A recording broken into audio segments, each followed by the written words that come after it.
ನಮಸ್ಕಾರ ಸ್ನೇಹಿತರೆ, ನಾಳೆ ಏಪ್ರಿಲ್ 12 ಭಾನುವಾರ. ನಾಳೆಯಿಂದ 64 ವರ್ಷ ಈ 7 ರಾಶಿಯವರಿಗೆ ಐಷಾರಾಮಿ ಜೀವನದ ಜೊತೆಗೆ ದೊಡ್ಡ ಪವಾಡವೇ ನಡೆಯಲಿದೆ. ಸೂರ್ಯದೇವನ ಕೃಪಾಶೀರ್ವಾದ ಈ ರಾಶಿಯವರ ಮೇಲೆ ಇರಲಿದೆ. ಹಾಗಾದ್ರೆ ಆ ಅದೃಷ್ಟವಂತ ರಾಶಿಗಳು ಯಾವುವು, ಅವುಗಳಿಗೆ ಏನೆಲ್ಲ ಲಾಭ ಸಿಗುತ್ತೆ ನೋಡೋಣ.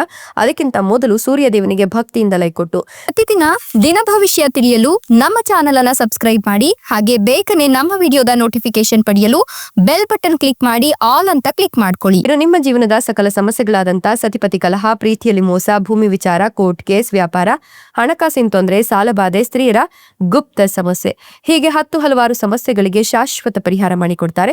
ಡಿಸ್ಪ್ಲೇ ಮೇಲೆ ಕಾಣ್ತಕ್ಕಂಥ ಗುರೂಜಿ ನಂಬರ್ಗೆ ಒಮ್ಮೆ ಕರೆ ಮಾಡಿ ನೋಡಿ.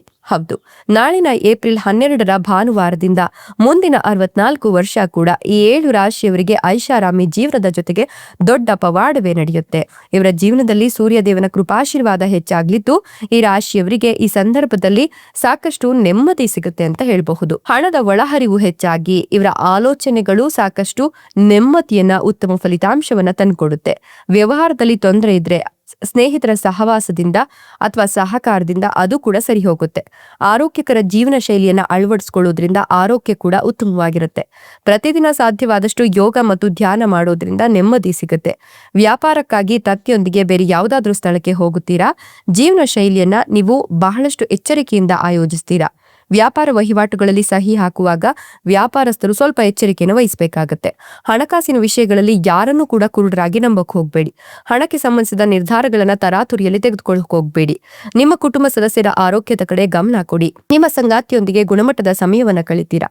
ನಿಮ್ಮ ಆರೋಗ್ಯ ಕೂಡ ಉತ್ತಮವಾಗಿರುತ್ತೆ. ಕೆಲಸದ ಒತ್ತಡ ಕಡಿಮೆ ಆಗುತ್ತೆ.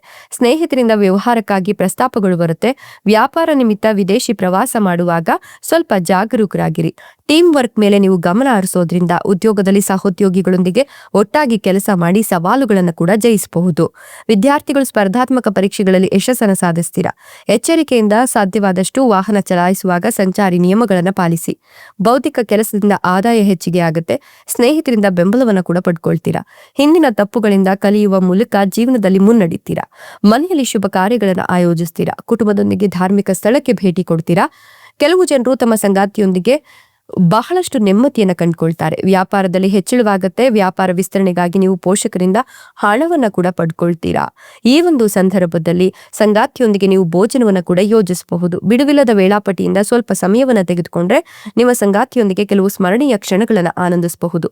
ಪ್ರೀತಿಯ ಸಂಬಂಧಗಳಲ್ಲಿ ಮಾಧುರ್ಯ ಹೆಚ್ಚಾಗಿ ಹೆಚ್ಚಿನ ಜವಾಬ್ದಾರಿಯಿಂದ ನೀವು ಕಚೇರಿ ಕೆಲಸವನ್ನು ಕೂಡ ನಿರ್ವಹಿಸ್ತೀರಾ. ಆದಾಯದ ಹೊಸ ಮೂಲಗಳು ಸೃಷ್ಟಿಯಾಗಿ ವೆಚ್ಚಗಳು ಕೂಡ ಹೆಚ್ಚಾಗುತ್ತೆ. ಆರ್ಥಿಕ ನಿರ್ಧಾರಗಳನ್ನು ಚಿಂತನಶೀಲವಾಗಿ ತೆಗೆದುಕೊಳ್ತೀರಾ. ವ್ಯಾಪಾರ ಕಾರ್ಯಗಳಲ್ಲಿ ನಿರತರಾಗಿರ್ತೀರಾ. ವ್ಯಾಪಾರದಲ್ಲಿ ಬದಲಾವಣೆಯ ಸಾಧ್ಯತೆ ಇದ್ದು ಸ್ನೇಹಿತರಿಂದ ಬೆಂಬಲವನ್ನು ಕೂಡ ಕಂಡುಕೊಳ್ತೀರಾ.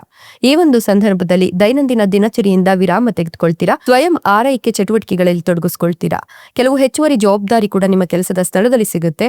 ಹೆಚ್ಚಿನ ಶ್ರಮ ಕೂಡ ಇರುತ್ತೆ. ಶೈಕ್ಷಣಿಕ ಕೆಲಸದ ಬಗ್ಗೆ ಎಚ್ಚರ ಇದ್ರೆ ತೊಂದರೆಗಳು ತಪ್ಪುತ್ತೆ. ಸಂಪತ್ತಿನಲ್ಲಿ ಸಂಭವನೀಯ ಹೆಚ್ಚಳವಾಗುತ್ತೆ. ವೈವಾಹಿಕ ಜೀವನದಲ್ಲಿ ಸಂತಸದ ವಾತಾವರಣ ಇರುತ್ತೆ ಅಂತ ಹೇಳಬಹುದು. ಪೋಷಕರಿಂದ ನೆಮ್ಮದಿಯನ್ನ ಕಂಡುಕೊಳ್ತೀರಾ.